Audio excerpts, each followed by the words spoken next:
there and welcome to the Made by Jo YouTube channel. My name is Jo. I am a knitter, sewer, crocheter and general crafter from Fife in Scotland, and today you're joining me in my kitchen. I mentioned in my last podcast episode that I was going to give yarn dyeing a try, and a few people mentioned they would be interested on coming along with me, so welcome to my learning to dye or trying to dye yarn for the first time episode. I am going to check that this is working and that you can't see the mess that is the rest of my kitchen, and then I'll show you what equipment I have purchased in order to try yarn dyeing today. Everything you see here I either had already or I've purchased for today. It is a fair amount of stuff, so I'm sure you could do this with stuff that is in your home already. My partner and I just moved into this house in May last year, so we don't actually have a lot of stuff that we don't use every day. So I did purposefully buy some of this stuff. A little bit of a disclaimer before we begin. Today I will be using acid dyes, commercial acid dyes. So everything that you use has to be dye specific. You can't use it again in your kitchen for food because it really is not very good for you. So the reason I've purchased things separately is because these will be specific dyeing equipment pieces. So I will go through what I have got with you. I'm not really sure what the best place to start is. I guess safety is probably best. So let me just get the stuff off the top of this box. For safety purposes, I have a particle filtering mask. This is because we will be using dye powders and you don't want to be breathing those in. So if I was to keep doing this, or if I was doing this professionally, I would buy a respirator mask, but as I'm just giving this a go, I'm just going to be using a particle filtering mask today. I then got two different types of gloves. So I got latex free vinyl gloves, just gloves that actually say they're good for hair colouring, which is good because this uses a similar type of dye. So I've got these, which are just single use, and then I've also picked up some ultimate household gloves. I'm thinking I will probably use these if I'm touching dye powder directly, and then use these if I am washing or when I am washing the yarns. So that is my safety purchases. I do already own safety glasses. They're in the shed. I will go and get them. They're for DIY, so I will be wearing safety glasses as well. On top of that, to protect my worktops, I bought two shower curtains from B&M. These actually also came with hooks, which I'll be using separately, and I'll show you that later. But I bought two 2 meter by 2 meter basically safety curtains. It is my intention to do all of my dye mixing on this side of my hob, so I will be using one of these to cover this. And I will either be using this one on the other side, or I will be using it in my bathroom where I'm going to be rinsing out the yarn. So they are to protect my floor. I purchased some tin foil roasting trays. This is to put the hot yarn in once I am done dyeing it, in order for it to cool down. It also will help me if I'm doing self-striping yarns. I can put the actual yarn in the dye pan and have the yarn section that I'm not dyeing sitting in this so that it's not in the way. So I picked up 3 of those, and my plan is to reuse these as soon, wash them at the end and keep using them. I also got a dedicated measuring jug. I just got this 1 litre one. I think it will be absolutely fine. Basic measuring jug that I'm going to write yarn dyeing on so we don't use it for food. I picked up a basin. I wasn't too comfortable with rinsing out the dye in my kitchen sink, and we don't have a utility room sink or something that I could use, so I'm going to be rinsing out the yarn in this tub and then putting the water down the toilet and then refilling it up to rinse it, etc. I'm also going to use this to soak my dye at the beginning, and then I'm going to reuse the water that I've soaked in the dye pan and also reuse some of that for the first wash. I'm trying to be really conscious about how much water I'm using, so I will be using this to keep my water levels as low as I can, but I will also be using this specifically for yarn dyeing. And then probably, oh no, got one more thing. I picked up some silicone tongs. Silicone is recommended because they won't snag on your yarn. They only came in a 2-pack, so I bought 2 of them. And this is for helping you flip the yarn over. And then the biggest piece of equipment that I bought, other than this box to store everything in, is my dye pan. So this is a stainless steel gastronorm, is what it's called. It's by the kitchen supplier Vogue. It is 4 inches deep and it will fit over 2 of my burners on my hob. I don't know if that's a really American way of saying it. I couldn't think of what the UK version would be. But this is my dye pan. I got this on Amazon. It was the one that was recommended by Chemnitz, I believe, who is someone that I have been watching on YouTube incessantly for the last 2 weeks, who has amazing dye recipes and support. So I have purchased this on her recommendation. And that is all the equipment, and I'll move on to the bit that might be a bit more exciting for you guys, which is the actual yarn. Well, there's a couple of other pieces of equipment to show you, but it's things like bowls and stuff. I guess the only other really important one is this, which is my mordant. So I'm using white vinegar as my mordant today. I did have a look around for citric acid, but it wasn't easy to get to me, so we've just gone for white vinegar, which we will be using. A mordant is the thing that helps the yarn take the dye, essentially. So with acid dyes, you need a mordant in order for the yarn to take the dye. The other thing I'm using is this kit from Ashford Dyes. I got it from Tribe Yarns, which is now based in Fife. The kit includes 4 10-gram bottles of dye, which is enough to dye 4 kilograms worth of yarn. 2 100-gram skeins of 4-ply yarn to get you started, and then it's got a colour wheel and some instructions and things inside it as well. So, this is what it looks like. I also, on top of that, bought this, which is Ashford Dyes turquoise colour, because turquoise is my favourite colour and I wanted to use this today. So that is what I have purchased. And then because I got a bit overexcited and I thought that 2 skeins, I want to try a couple different types of dyeing today, and I didn't think 2 skeins would be enough. So I bought some more yarn from a company called Yarn Undyed. I have purchased from Yarn Undyed previously to buy undyed Suri silk to use for a project, but they specialise in undyed yarn, funnily enough, for people to dye. So I picked up a few different bases to give a try today. Some of them I won't try today, some of them I will, but I'll just give you a little look. So what we have today with me is 100% superwashed BFL. This is a DK weight BFL base. I have never knitted with BFL and I'm really interested in how it would react to my skin. It feels really soft and not prickly at all, so I wanted to give this a go. I also picked up 2 skeins of their merino nylon. So this is this is DK weight again, apologies. DK weight, 85% superwash merino, 15% nylon, and this is 225 meters per 100 grams, and I got 2 of those.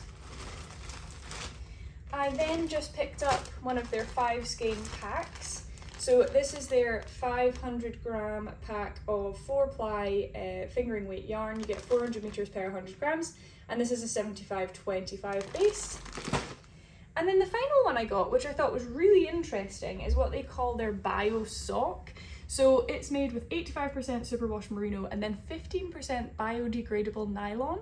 And when I read into it, they said that normal nylon and sock yarns can take hundreds of years to decompose, whereas their new bio nylon takes 5 years in composting conditions to completely decompose, which I thought was great. They do say on their website this doesn't affect the sort of wear of the yarn, it won't make your socks fall apart, it has to be in full composting conditions in order to decompose. But I thought I'm gonna give that a go, see what it dyes up like, knit with it and see if it's something I'm interested in. It has 430 meters per 100 grams, so it is a light fingering weight base, but I really was interested in that biodegradable nylon, so I picked this up as well. For full transparency, all of the yarn from Yarn Undyed came to £60, I think. Yep, £63, which I didn't think was that bad. I know it's quite a lot of money, but I did want to give yarn dyeing a try, and I wanted to try a lot of different bases at the same time, so we've gone for that as my option. Today I think I'm going to dye the Ashford skeins first because I know they're going to work with the Ashford dyes, and then we will see after that which base I choose to give a go. But I am going to go and I am going to cover my worktop with the shower curtains. I'm going to set myself up a bit better for yarn dyeing, and then I will come back and speak to you about what my plans are. I have had something to eat because I realised I hadn't eaten and didn't want to have to stop halfway through dyeing and move stuff around to eat. So I have eaten something, I have had to think about what I want to do, and I think the easiest thing, hopefully, to start with will be a semi-solid yarn. So I'm going to try and do a semi-solid first. I've revisited some of the videos that teach you how to do it, and I've written down some notes for myself in my notepad, and I'll take that over with me so I have all the information that I need. But I wanted to show you the Ashford dye colour wheel that comes with the kit, just so you can see kind of what we're trying to achieve today. So the kit comes with your primary colours, so you get a yellow, a red, a blue and a black to make darker colours. And then I obviously bought the turquoise as well. So you can see, oh my God, you can see the turquoise colour there on the sheet. And I think we're going to start with the turquoise. That's the one I'm really excited about, so I think I'm going to give it a go and see how we get on. So we're going to try turquoise. In order to do that, I'm going to be using a 1% depth of shade, so that's 1 gram of dye for 100 grams of yarn. And I think I'm going to dye both of the Ashford skeins in the same way, I'm thinking. And then I'm going to have a look at what we've got, and I might add speckles to one of them afterwards. But right now I'm thinking that it would be lovely to have 2 skeins of the first yarn that I've given a go. I can keep one and I can give one to my mum. So we are going to go with that semi-solid yarn, turquoise colours and 2 skeins. So what I need to do now is I need to set up my space in the bathroom. I need to pre-soak my yarn, because you have to pre-soak your yarn in tap water for 20 to 30 minutes, so I'm going to have to give myself a break anyway. And I am going to make sure that I'm all ready to go. So that is my plan. First yarn dyeing attempt, semi-solid turquoise. Let's see how we get on. Okay, so we are almost there. We have 16 cups of water in my dye bath, but it's not on yet. I've got my mini scale ready to weigh out my dye, all of my different measuring tools. The dye that came with the kit is just sitting out there. I've got tongs for stirring it after it goes in. My yarn is soaking in the bath, and I'm just about ready with my recipe to get going. I am going to go get my safety goggles, and then I think I'm going to mix up the dye, because once the dye powder is dissolved in hot water, it's all right. You don't have to worry about masking and everything else. So I'm going to do that first, I think, and then we will be adding it to this and bringing it up to temperature while we wait for the rest of the dye to soak. Safety goggles are on. Mask. Let me get my mask out.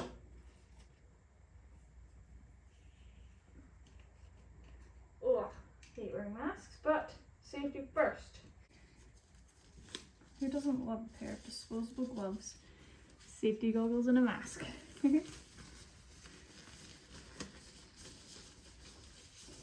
What I do need to do is get some warm, apologies if you can hear, I'm standing on plastic to protect my floor. So we are dyeing 200 grams of yarn, so we need 2 grams of dye for the 200 grams of yarn. So we've got our little dye powder. I think it's just a case of twisting it. Oh, it is. I've also got a window open for ventilation, just an FYI. And right before I do this, I'm just gonna take the last opportunity to shove these up my arms. Now this little dye pouch says sealed for your protection. Glad I put that down on my worktop, because there's already dye on my worktop. And then I don't know what the best way to do this is, because I can't get my spoon in there. Oh shit. Oh, you gonna go to 0? It's flickering between 0 and 0.3, but we'll just go for it. So that's just over 1 gram.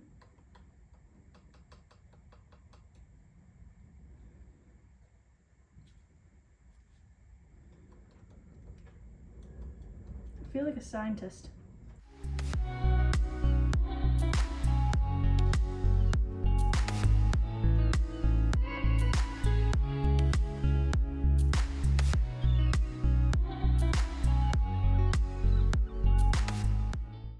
I'm going to close up that lid, even though I've got it everywhere already. This is why you wear gloves. And I'm going to use a bit that's not got any dye powder on it to turn off my scales. Just move my scales. Well, actually just leave my scales because they're now stuck there forever. And then we're going to add a little bit of that warm tap water. I'm going to use my spoon to dissolve the dye.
To do now then, gloves on, is, so it's still warm, but it's not hot anymore.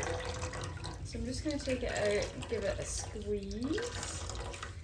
I was also a little bit concerned about the yarn burning. I don't know why, I just heard that it can do that. So give it a squeeze and pop it in my little turkey tin. Oh gosh, look at this! This is awesome to me. The fact that I put in a whole host of dye, like there's a little bit of dye sitting around the edge of the water, like the water line. So I'm gonna go in with a like spongy thing to wipe that away before I dye my next color. But overall, that's gone pretty well, I think. Okay, welcome to my bathroom. You can see me in the reflection. I have got my, ooh, they're like lined. That's funny. I've got my lined gloves, which I'm just putting on. They're lovely and bright pink. And then I've also, so this is a basin of water, and here is our yarn. So I'm just gonna actually shove this basin over a bit so I can get the yarn in the box, so I'm not worried about it being on my kitchen or my bathroom floor, sorry. So we're gonna start with one. I'm just gonna give it, ooh, gently, give it a little rinse. Do I see any color in there? I should have brought my spoon with me. I don't think so. I don't think I'm seeing any. No, there's no color coming off on my gloves. No color at all. So we have managed to exhaust all of the dye in that one. So I'm just gonna put this to the side a second while I try the other one, which is this lovely bugger here. Probably shouldn't have sworn, I apologise. I don't know if anyone else uses bugger as a swear word, but Here in Scotland we do. Okay, so no leakage. No dye leakage whatsoever. You can see from my gloves there is nothing going on there that would suggest we have any dye leakage. So I'm going to add some dish soap. I'm just gonna rinse my gloves even though there's nothing on them so I can touch my kitchen dye soap. My kitchen washing up liquid, sorry. I'm gonna chuck a bit of washing up liquid in there because apparently washing up liquid can also encourage, if there is going to be any leakage, it can encourage it to do so. So basically I'm going to give it a wash, good wash. Now the thing to note here is that I'm using superwash merino here. So agitating it gently in the water isn't going to be a problem for this yarn. However, if you were using a like non-superwash, you would have to be really careful here because obviously it can start to felt if you're not careful. So I think I see a bit more bleeding now, which we can check. Just have a look. Yeah, look, I think you can see there's a little bit more blue in there. So I'm just gonna do the same to this skein, and then we're gonna replace our water and see if it keeps happening. Okay, so now it's been rinsed. This is what our yarn is looking like. There is some variegation in there, which is lovely. But it is a really beautiful blue colour, so I'm going to go and hang this up in my bath upstairs to dry, and we will see what it looks like when it's dry.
From blue to yellow, and we're now going to work with the second half of this skein. So I have just added an extra 4 tablespoons of vinegar to this water, and this is the water I used for the pink, and we're just going to add our skein to the water. Now this heat has been on, but it's been on low, so it's still warm. I wouldn't say it's hot. I mean, I would probably actually go as far as say it's hot because my hands find it hot. I'm just gonna spread out this skein a little bit. So there's actually more water in there than I kind of wanted because I was gonna try and do some speckling. So I'm gonna try take some out. Where am I gonna put it? In there. Can always get rid of that. This is not the tried and tested method by yarn dyers, so no judgment please. Actually I did just spill a little bit of that on my hob. So I'm going to stop there. And we're going to do some variegated dyeing. I mixed up some random mixes of yellow, because I have no idea what I'm doing. So I'm just going to chuck some different yellows on there and see if it does anything different, basically. So thinking we maybe start with this one, because I think this is the least, ooh, I thought that was the least potent one, but it's actually still quite luminous. This is all with 0.5 gram as well of dye, like literally no dye in it. And it's come out like a vicious yellow there. So that's that. What do these ones do? Are these gonna come out the same, do you reckon? Ooh, that one's more violent yellow, that's fine. That's fun. I have literally no clue what I'm doing here. But it's fun. So just squeeging some more bright yellow on here in like random spots. Because I have no idea what this dye is, I think all of this is going to have to go in. So that's fun. And then we're going to use this one. No idea what this one is. Is it more? Is it less? I think it's about the same actually, if I'm honest. Just going to use that to saturate that bit there. Woohoo! So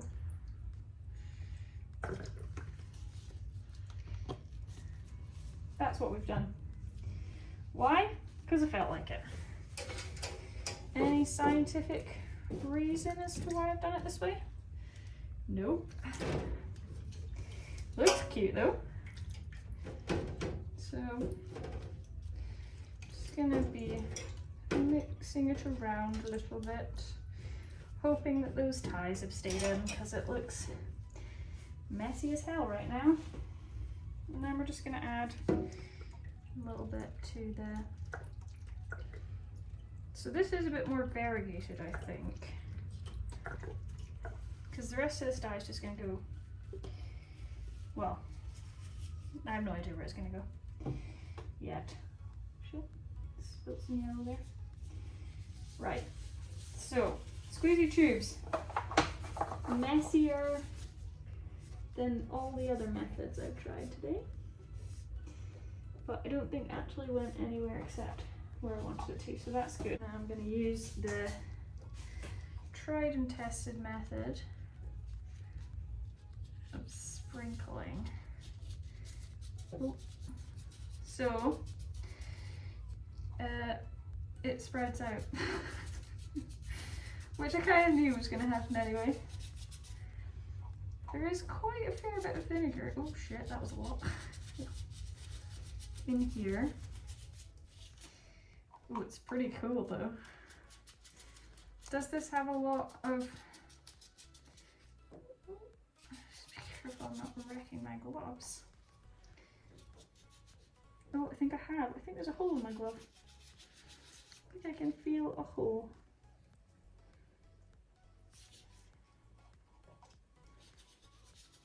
Or it's just weird to feel powder in between your fingered glove, your gloved fingers. I might just be rubbing dye into my fingers right now.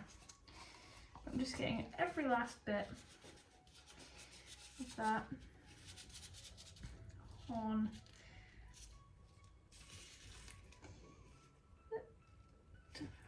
Unknown. So I'm now going to let that sit. This is what we're working with for the second half of that skein.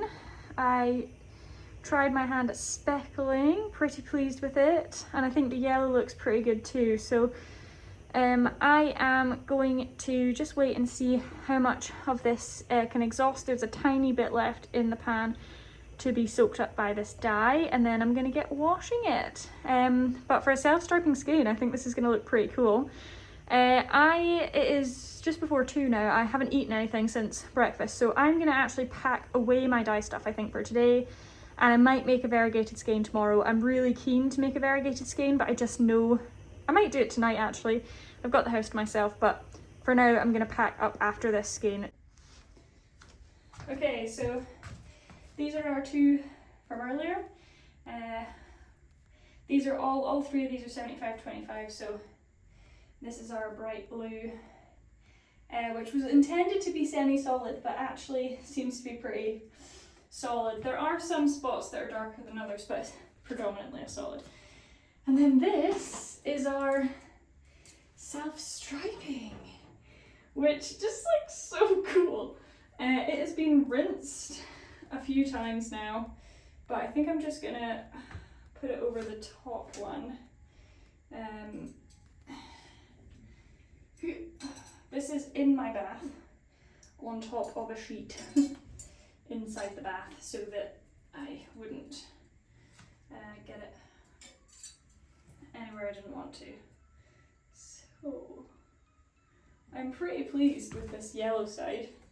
I've never done speckles before. Obviously, I keep saying that. I've never done this. You know, because I told you. So there's a little bit of white here where I had that cable tie, but to be honest, I'm alright with that. It's kind of to be expected. To get it, to do it on one ear first goes. So I'm just, the pink is much more pink than I wanted it originally, but now I thought the pink and the yellow just on its own would look weird, but with the addition of the pink speckles, I think it looks awesome. So we are going to leave these are still pretty wet. I could actually probably, yeah. I thought this earlier, I don't think I squeezed enough water out of the blue.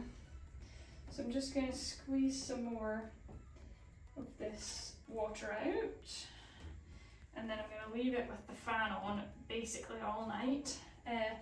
I also had the heating on earlier, so as it gets colder this evening I'll put the heating on and then just make sure that this radiator in here is on too, to make a little sweat box for my yarn.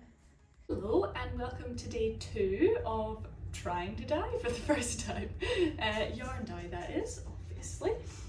This morning so far, it is 10:25. I have spent the best part of an hour winding up giant skeins in my living room. So I've got some time-lapsed footage of me doing that. Those 2 skeins are now soaking in water, and I'm going to give them until probably 22, so another 20 minutes. But in the meantime, I'm going to be making up some dyes to hopefully use for my 2 self-striping skeins. So the intention today is to do bigger chunks of, my dog is now whining. The intention today is to do one of these self-striping skeins with grey and one of the self-striping skeins with purple, maybe, if I can make a purple. And I'm gonna do, I've organised it, or tried to organise it, so that there's a bigger chunk which is going to be the solid colour, and then a smaller chunk of the skein which I'm going to try and speckle, and I'm just going to use every dye colour I've got except the like black essentially to speckle, because I really enjoyed speckling yesterday, so I want to continue to do that today. So in order to do that, I need to make up a light grey. As you saw yesterday, I tried to make a light pink and I got as bright pink as physically possible. So I'm going to try again today to make a light grey, and then either to make a purple or a yellow. I've got yellow though, so I'm going to do a variegated yellow skein, so I think I'm not going to do a yellow. I think I'm going to do a purple. So a purple and a grey. I'm going to try and make up those light colours to do the main dyeing part, and then we'll be speckling after the 2 bits, because I'm kind of thinking I'm going to speckle both skeins exactly the same, so I could do both of them at the same time after I've done the 2 solid colours. So we're going to try and make up, I've got a million pots here, but I'm going to try and make up a grey, I'm going to try and make up a purple, and we'll see how we get on today. I think I worked out what I did wrong, or not wrong, but I think I learned why it ended up so bright.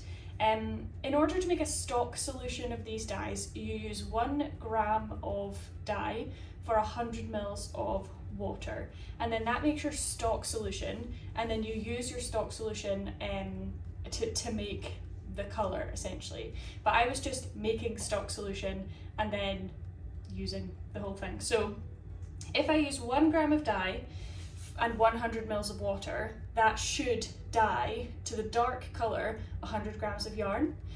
So I'm only going to be dyeing, I'm going to be dyeing maybe 100 grams of yarn in total in the 2 different colours. So I would, if I wanted full saturation, only need half a gram of dye, essentially. That would give me full saturation, which is what I found yesterday. So I'm kind of thinking that I might try and make, this is difficult because I could just make the stock solution and then take small bits out of the stock solution to make up my dye, but then I'm going to be left with loads of little bits of stock solution. The alternative to that is that I take one of my other skeins that I've got and just mix everything together at the end to sort of get a random variegation, and I guess that means I could play around with whatever dye I wanted to, but I don't want to be wasteful.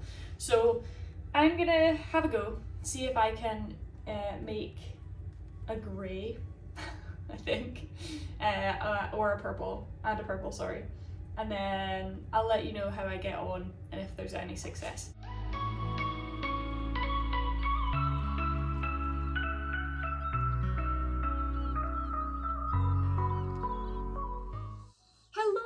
It's been less than a minute for you. It has been 2 weeks for me. I haven't had time to edit this video, so we're just getting an outro now, but I wanted to share my experience and share my yarn that I managed to dye.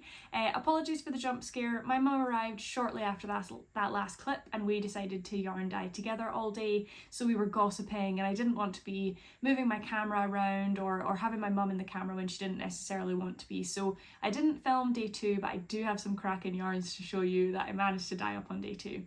I am actually going to be dyeing this weekend as well. I have finally got another set of weekend days to give yarn dyeing a second go, so we'll see what I get up to on my, I guess, 3rd attempt but 2nd weekend attempt. But I'll stop waffling and I'll just get into the yarns that I dyed up because I know that's what you'll be excited about. We will start with my number 1 gal, the first yarn I ever dyed, and that is this turquoise beauty. Oh, there's some thread on there. So I've got 2 skeins of this gorgeous colour. It's a tonal yarn. I have 2 of them, like I said. You will have seen me dye 2. And I think it's stunning. I don't know what the lighting is going to make it look like because it's in the sun over here, but if I hold it back here maybe you can see. This is glorious. It's a glorious colour. I'm not really sure what I was expecting, but it's really, really beautiful. This is the first yarn I ever dyed, so it is a little bit fuzzy, and I don't know if that's maybe because I heated it up too much, maybe I worked it too much when I was rinsing it, maybe that's just how it is until you knit with it. I'm not really sure. As you can see, I've not knit with it yet, so I'll let you know once I've knit with it as to if it is any different from any sock yarn that I have. I have a lot of hand dyed next to me and none of it looks quite as fuzzy as this does, but again, chalk it up to experience. It's the first time I've ever dyed yarn. Even my skeining, like this is obviously the first one I did, this is the second one, that one looks much better than this one, so we're all learning. But one for me, one for my mum. Love that one. And the second one from day 1 was this spicy little number. This is my first ever self-striping attempt. It was meant to be light pink and yellow. It turned into magenta and yellow. It's giving me fruit salad, the little sweeties you can get, or drumstick vibes maybe, or rhubarb and custard vibes.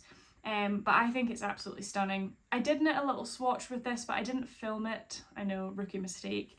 But it looked really cool, and I'm now torn between keeping this in stash for a little while because it's like my first ever self-striping skein, or knitting it up, but I think keeping it in stash for a tad bit longer is winning, because it was just so much fun. But yeah, both of these came out much more pigmented than I thought they were going to, and that's just a learning experience, and I can't wait to see what I get up to this weekend and what colourways I end up coming up with. But that is my 2 or 3 skeins from day 1.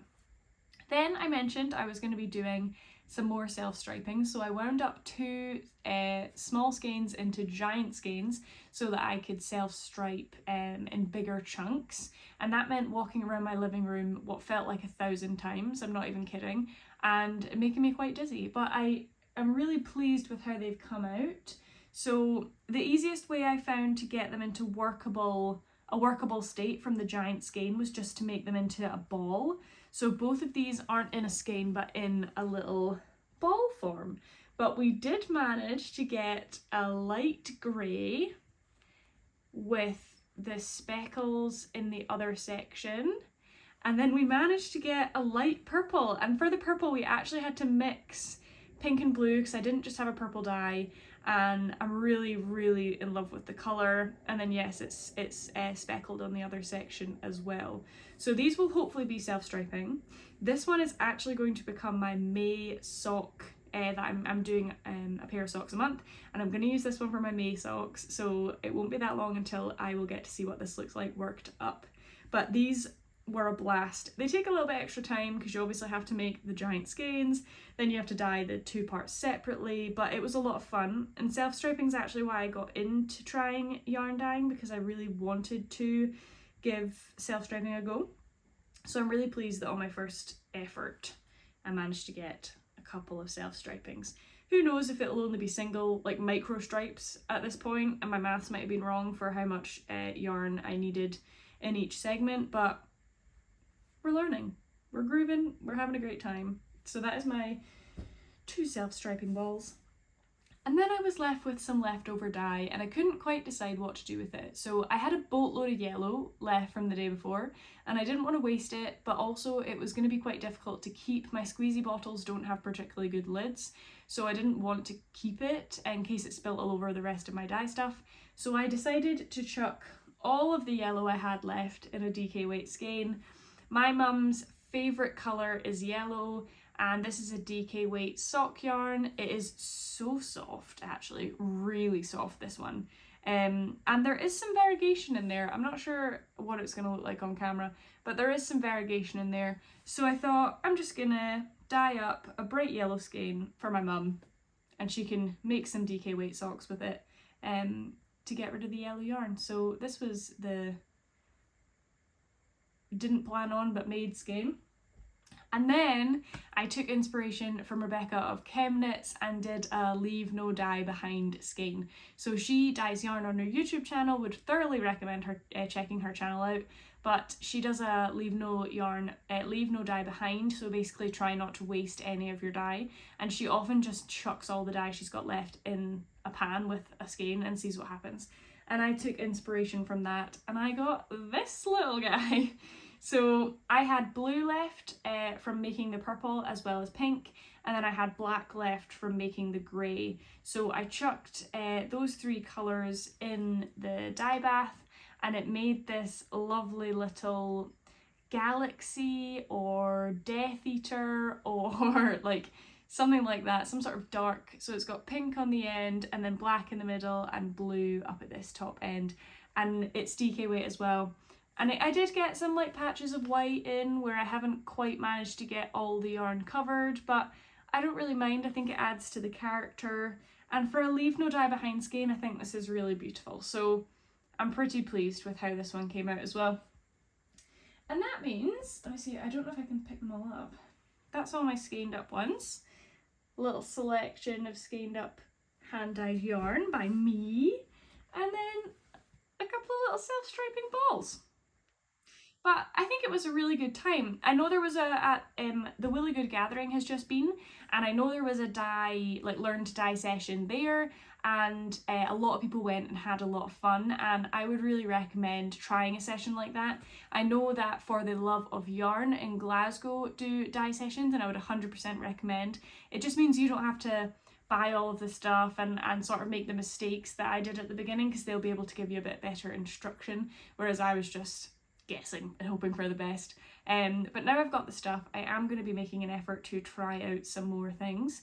I have a Grinch green colourway that's been really stuck in my brain, so I'm thinking I'm going to make a Grinch green this weekend, or try to. And then I also I am watching the new Percy Jackson series, and in that series Annabeth calls Percy Seaweed Brain, and since I did that very first dye session, the name Seaweed Brain has been in my head, and I have this idea for like a blue with green bits in it, and I think I need to mix some blue and yellow and just see what happens. So that's kind of what I'm thinking for this weekend.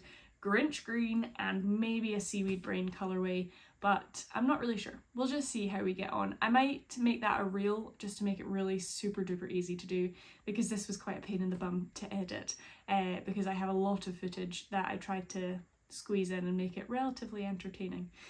So I hope you enjoyed my first ever vlog, and I hope you enjoyed coming to experiment yarn dyeing with me.